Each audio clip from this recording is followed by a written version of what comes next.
Isaiah chapter 3. For now the sovereign, the Lord of hosts, is taking away from Jerusalem and from Judah support and staff, all support of bread and all support of water, warrior and soldier, judge and prophet, diviner and elder, captain of 50 and dignitary, counselor and skillful magician, and expert enchanter. And I will make youths their princes, and children shall rule over them. The people will be oppressed, everyone by another, and everyone by a neighbor. The youth will be insolent to the elder, and the base to the honorable. Someone will seize a relative, a member of the clan, saying, "You have a cloak, you shall be our leader, and this heap of ruins shall be under your rule." But the other will cry out on that day, saying, "I will not be a healer. In my house there is neither bread nor cloak. You shall not make me leader of the people." For Jerusalem has stumbled, and Judah has fallen, because their speech and their deeds are against the Lord, defying his glorious presence.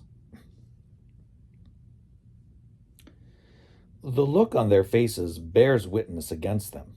They proclaim their sin like Sodom. They do not hide it. Woe to them, for they have brought evil on themselves. Tell the innocent how fortunate they are, for they shall eat the fruit of their labors.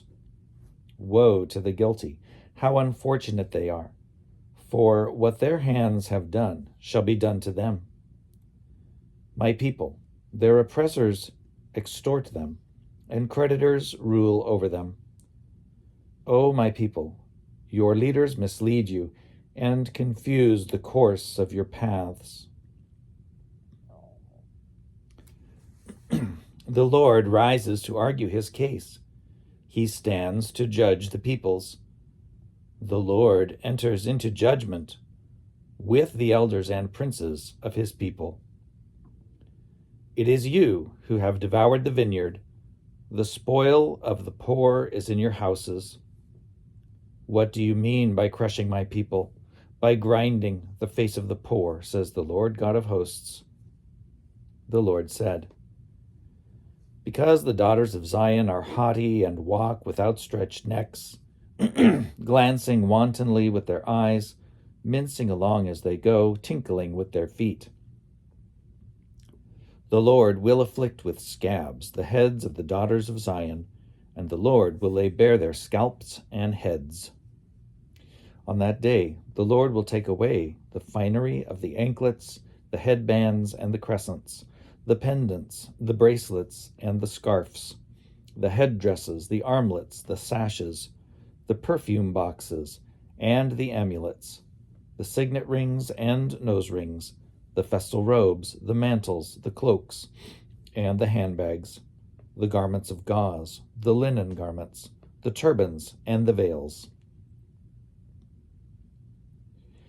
Instead of perfume, there will be a stench, and instead of a sash, a rope, and instead of well-styled hair, baldness, and instead of a rich robe, a binding of sackcloth, instead of beauty, shame.